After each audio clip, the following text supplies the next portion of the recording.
In this video, we will continue the chapter for the Mughal Empire. Okay, now we will read about the Humayun. Humayun 1530, 1540 and 1555 to 1556. Nasruddin Muhammad Humayun was the eldest of the 4 sons of Babur. Babur के 4 बेटों में से हुमायूं जो थे सबसे बड़े थे, elder थे।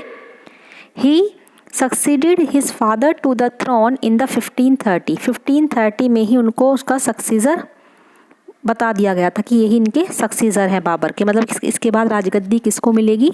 हुमायूं को मिलेगी। ओके, अब देखिए हुमायूं जो पहले से ही बाबर थे, कितनी सारी लड़ाइयाँ लड़ी थी उन्होंने, ठीक है।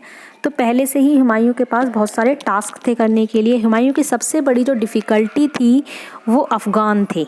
ओके, अफ़गानों में भी जो मेन रूलर थे वो थे शेर शाह सूरी, शेर खान, जिनको शेर खान थे उनको शेर शाह सूरी भी बोलते थे। ओके, तो most difficult task for Humayun was to face the challenge of Sher Khan the Afghan leader. जो कौन थे? अफ़गान लीडर थे।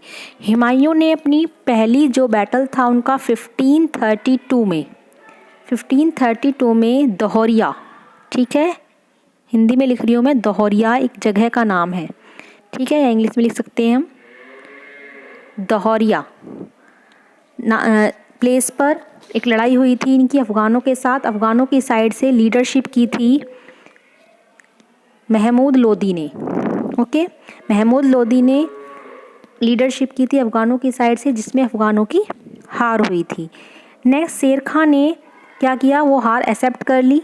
शेर शाह ने हार एक्सेप्ट की और अपने लड़के को कुतुब खान के साथ, अपना लड़का कौन था उनका? कुतुब खान, उनके साथ एक सेना को किसके साथ भेज दिया? हुमायूं के यहाँ भेज दिया। पहले क्या होता था, जैसे लड़ाइयाँ होती थी, 2 पार्टी हैं, ठीक है, एक ये है एक इधर है, इसके पास ये वाली सेना है, अगर ये जीत जाती है, ये वाली पार्टी जीत जाती है, ठीक है, तो इसको अपनी सेना, मतलब कुछ ना कुछ इस तरह की चीज़ें मांगते थे, अपने हाथी दे दिए, अपने घोड़े दे दिए, अपनी सेना ये वाली उसके नाम कर दी, ठीक है। तो इस तरह से ही उन्होंने भी क्या किया, अपने एक लड़के को और अपनी कुछ सेना उनके पास भेज दी। कुछ समय बाद क्या हुआ, शेर शाह ने किसी और जगह पर, सूरजगढ़ एक बहुत इम्पोर्टेंट प्लेस था उस टाइम पर, बंगाल को जीत लिया था, अपने कब्जे में कर लिया। अब क्या हुआ, दोबारा से शेर शाह सूरी की पावर जो थी वो बढ़ गई। हुमायूं को फिर डर लगने लगा कि उसकी पावर बढ़ गई है तो उसको कम किया जाए, तो उसने फिर से क्या किया, हुमायूं ने फिर से उस पर अटैक किया, फिर से शेर शाह पर अटैक किया 15 अगस्त 1538, ठीक है, 1538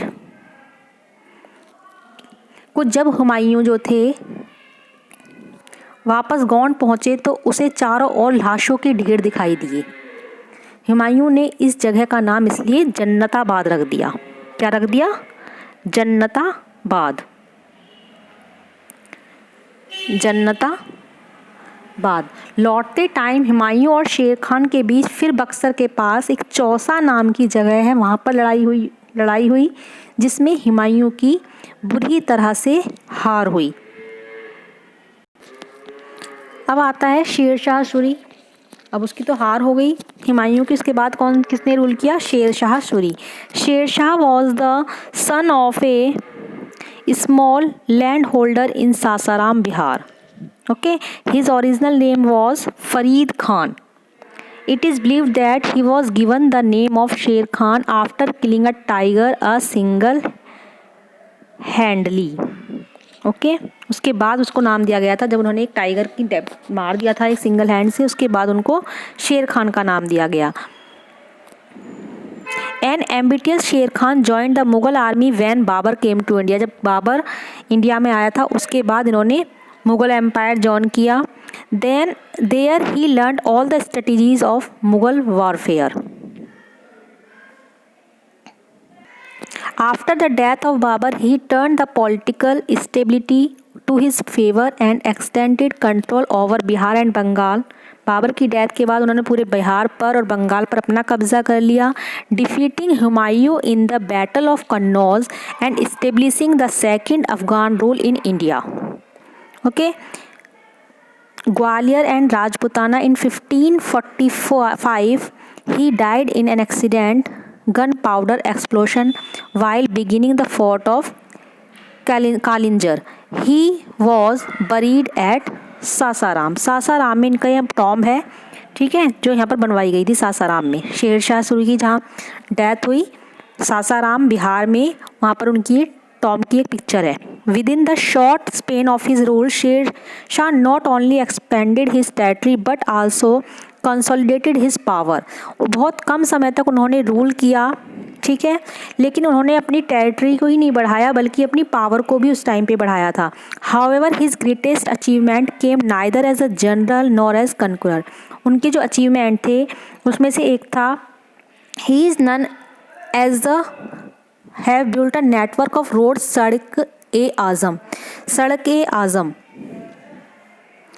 ठीक है, Sadak e Azam which is known as the Grand Trunk Road. आपने सुना होगा ग्रैंड ट्रंक रोड किसने बनवाई थी? शेर शाह सूरी ने। Okay, grand Trunk road Sher Shah Suri ने बनवाई थी। The gold coins were known as the mohurs, the silver coins as rupiya and the copper coins were called dam. The rupiya continue to be called standard currency through the span of the Mughal empire. Okay, उन्होंने नए coins जारी किए थे। कौन कौन से? Gold के, gold, silver, ठीक है, copper. One of the greatest achievement of Sher Shah was his revenue system. एक और अचीवमेंट क्या था उनका? Revenue system. He introduce A number of reforms in a tax determination and collection. 1/3 of the produce was fixed at the rate of revenue. The peasant could pay the taxes either in cash or in kind. बेटा आप इसको read करोगे अच्छे से तो आपको समझ में आएगी एक एक लाइन। ओके, इसके लिए आपको ये रीड करना पड़ेगा chapter. Okay, now we will read about the Akbar.